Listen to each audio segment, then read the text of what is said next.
शीतल अपने छोटे से घर में हंसी खुशी रहती थी। शीतल के माँ बाबूजी बहुत ही गरीब थे और एक फैक्ट्री में काम करते थे। शीतल की माँ घर पर सिलाई का काम करती थी। एक दिन की बात है जब शीतल के कॉलेज में फेयरवेल पार्टी थी। शीतल के सभी दोस्त उस पार्टी के लिए बड़े ही एक्साइटेड थे, पर शीतल बड़ी उदास थी।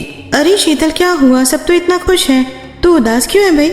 नहीं, बस यही सोच रही हूँ कि इस पार्टी में तो सब बढ़िया बढ़िया कपड़े पहन कर आएंगे, पर मेरे पास तो सब बेकार कपड़े हैं। ओह अच्छा, तो ये बात है। एक काम कर, तू मेरे कपड़े पहन लेना। नहीं ललिता, मेरे पास जो है मुझे उसी में खुश रहना चाहिए।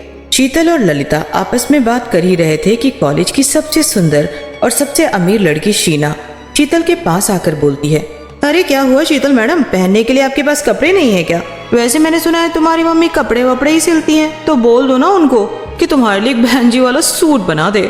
तुमको मेरी परवाह करने की कोई जरूरत नहीं है, समझी? तुम अपने पर ध्यान दो। शीतल की गरीबी और उसके कपड़ों का सब लोग मजाक उड़ाते थे, पर शीतल कभी उन पर ध्यान नहीं देती थी और बस अपनी पढ़ाई में लगी रहती थी। पर इस बार उसको बड़ी ही बेइज्जती महसूस हुई। वो सीधा अपने घर गई और फिर अलमारी में से अपनी गुल्लक निकालकर उसे फोड़ दिया। गुल्लक में से कुछ सिक्के और नोट निकले, जिनको उठाकर शीतल गिनने लगी। अरे ये तो बस 150। अलमारी में से अपनी गुल्लक निकालकर उसे फोड़ दिया। गुल्लक में से कुछ सिक्के और नोट निकले, जिनको उठाकर शीतल गिनने लगी। अरे ये तो बस 150 रुपए ही हैं, इनसे क्या ही आ पाएगा। मुझे नहीं लगता मैं किसी पार्टी में जा पाऊंगी, और पुराने कपड़े पहनकर मुझे वहां पर बेइज्जती नहीं करवानी अपनी। शीतल अपने आप ही बड़बड़ा रही होती है कि तभी वहां पर उसकी माँ आ जाती है और शीतल से बोलने लगती है, क्या हुआ बेटा, तो अकेले में अपने आप से बड़बड़ा क्यों रही है? अरे कुछ नहीं माँ, बस वो कॉलेज में पार्टी है ना, तो मेरे पास कोई नए कपड़े नहीं हैं। सोचा था कि नए कपड़े खरीद लूंगी, पर गुल्लक में इतने पैसे ही नहीं हैं। तो तू एक काम कर, इन पैसों का कपड़ा और कोई सुंदर सी लेस ले आ। देख फिर मैं क्या बढ़िया सी ड्रेस बनाती हूँ तेरे लिए। क्या सच में माँ? शीतल बड़ी खुश हो जाती है और बाजार से सुंदर सा कपड़ा लेकर आती है। शीतल की माँ उस कपड़े से उसके लिए बहुत ही सुंदर ड्रेस बनाती है, जिसे देख शीतल बहुत ही खुश होती है। वाह माँ, आपने तो कमाल ही कर दिया। आपको इतने सुंदर सुंदर कपड़े सिलने आते हैं, मुझे तो पता ही नहीं था। 2 दिन बाद शीतल की फेयरवेल पार्टी होती है। शीतल अपनी ड्रेस पहनकर बड़े अच्छे से तैयार होकर जाती है। शीतल एक परी से भी ज्यादा सुंदर लग रही थी। वहाँ जब सब लोग शीतल को देखते हैं तो बस देखते ही रह जाते हैं। शीतल, ये तू है? तू तो कितनी सुंदर लग रही है, ये ड्रेस कितनी सुंदर है। अरे ये ड्रेस तो मेरी माँ ने बनाई है। क्या सच में? वाह, ये तो बहुत ही सुंदर है, बिल्कुल लग ही नहीं रहा कि ये घर पर बनाई गई है। शीतल की ड्रेस को देखकर हर कोई हैरान हो जाता है।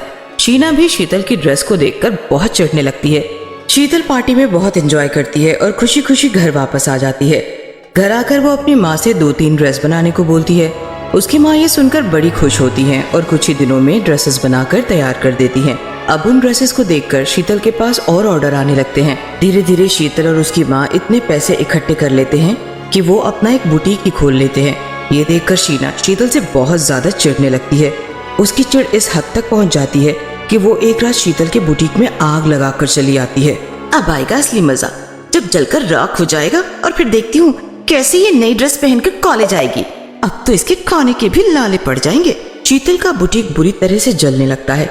शीना तो इस बात से बिल्कुल अनजान होती है कि अंदर शीतल की माँ देर तक काम करती है और आग लगने की वजह से वो अंदर ही फंस गई हैं। कोई बचाओ मुझे, अरे कोई है, बचाओ मुझे। बेचारी अंदर जलकर मर जाती है और कोई भी उसकी चीख पुकार नहीं सुन पाता।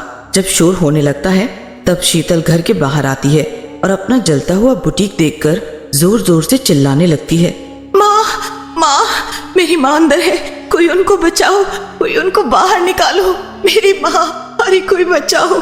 शीतल की माँ इस दुनिया को अलविदा कह चुकी होती है। शीतल बेचारी बिल्कुल अकेली रह जाती है। सब कुछ बर्बाद हो जाता है।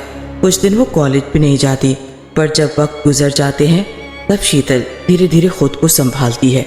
समझ नहीं आ रहा कि अब मैं अकेले कैसे जीऊंगी और ये घर अकेले कैसे चला पाऊंगी। लोगों के कपड़े बना कर देने, घर का किराया देना है और राशन भी लेकर आना है। मैं बिना पैसे के ये सब कैसे कर पाऊंगी। शीतल ये सब सोचती हुई सो जाती है, पर उसके सोने के बाद उस बुटीक की लाइट अपने आप जल जाती है। और फिर एक चुड़ैल आकर कपड़े सिलना शुरू कर देती है। मैं फटाफट सारे कपड़े सिलकर तैयार कर देती हूँ। सुबह शीतल के उठने से पहले मुझे ये 4 ड्रेस तो तैयार करनी। चुड़ैल पूरी मेहनत से ड्रेस तैयार करने में लग जाती है। पूरी रात लगाकर वो 4 ड्रेस तैयार करके चुड़ैल वहाँ से चली जाती है। उसके बाद शीतल कॉलेज के लिए उठती है। आज कितने दिनों बाद मैं कॉलेज जा रही हूँ, मन भी नहीं कर रहा पर जाना तो पड़ेगा। माँ का सपना था कि मैं पढ़ लिख कर कुछ बन जाऊं और मुझे माँ का ये सपना पूरा ही करना होगा। शीतल कॉलेज जाने के लिए एक बार अपनी माँ को महसूस करने उस बुटीक में जाती है। वहाँ 4 ड्रेस टंगी देखकर वो हैरान रह जाती है। शीतल ये सब सोच ही रही होती है कि तभी वहाँ 2 लड़कियाँ आती हैं और शीतल से बोलती हैं, अरे वाह, हमारी ड्रेस तैयार भी हो गई। आंटी जी ने तो बिल्कुल वैसा ही बनाया है जैसा मैंने उन्हें बताया था। हाँ सच में बिल्कुल वैसा ही है। वैसे आंटी जी कहाँ हैं? वो तो कुछ दिनों पहले इस बुटीक में आग लग गई तो जलकर मर गई। ये सुनकर दोनों लड़कियां हैरान रह जाती हैं और शीतल से बोलती हैं, अरे ये तो बहुत ही बुरा हुआ। सच में सुनकर बड़ा ही दुख हो रहा है। बेचारी बहुत अच्छी थी, कितनी सुंदर सुंदर ड्रेस बनाती थी। ये ड्रेस भी उन्होंने कितनी सुंदर बनाई है। दोनों लड़कियां शीतल के हाथ में ढेर सारे पैसे रखकर चली जाती है।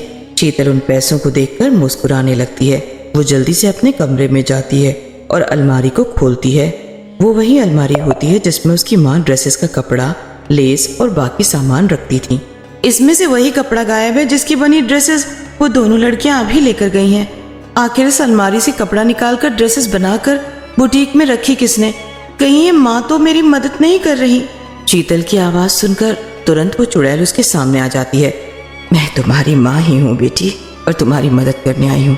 मैं जानती हूँ तुम्हारा मेरे सिवा कोई नहीं है और अभी तुम कितनी तकलीफ में हो। शीतल अपनी माँ को देखकर बड़ी खुश होती है। बेटी अब बस तू एक काम कर, इस बुटीक को हमें वापस खड़ा करना है। मैं सब संभाल लूंगी, बस तू इसे बंद मत करना। शीतल कॉलेज न जाकर बुटीक की अच्छे से सफाई करके उसे पहले जैसा बना देती है। उसके बाद वो सब सामान लेकर अपनी माँ को दे देती है। चुड़ैल रात को बैठकर सारी ड्रेसेस तैयार करके रख देती है, जिससे शीतल के सब खर्चे अच्छे से निकल रहे होते हैं।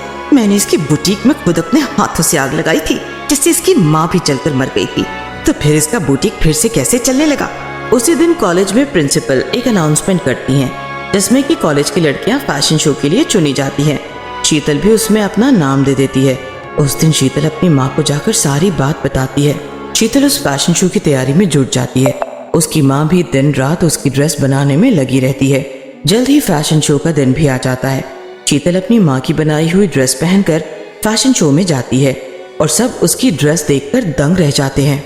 आखिर में रिजल्ट घोषित किया जाता है, जिसमें शीतल ही विनर बनती है। शीना ये देखकर जल भुन जाती है। शीना फिर से उस रात चुड़ैल के बुटीक में जाती है। अब मैं क्या करूं? कैसे अंदर जाकर देखूं? शीना चुपके से घर के रास्ते से अंदर जाती है। घर के अंदर से ही बुटीक का पिछला दरवाजा होता है जो खुला होता है। शीना चुपके से दरवाजे की तरफ जा ही रही होती है कि उसके पैर में कुछ चुभ जाता है और उसकी चीख निकल पड़ती है। चीख की आवाज सुनकर शीतल और उसकी माँ सतर्क हो जाते हैं। शीतल बाहर आकर देखती है तो बाहर शीना होती है। शीतल की माँ वहीं खड़ी सब देख रही होती है, पर वो शीना को दिखाई नहीं देती। शीना के जाते ही शीतल की माँ शीतल से बोलती है, शीतल, इसी की वजह से आज मैं जिंदा नहीं हूँ। यही थी वो उस रात हमारे बुटीक के बाहर। आप ये क्या बोल रही हो माँ? ऐसे कैसे हो सकता है? अरे बेटी, मैं सच बोल रही हूँ। ये 100% वही लड़की थी जो उस दिन आई थी और जिसने दुकान पे आग लगाई थी। मैं इसे जिंदा नहीं छोड़ूंगी माँ। इसको सबक मैं सिखाऊंगी, तू चिंता मत कर, मैं अभी आती हूँ।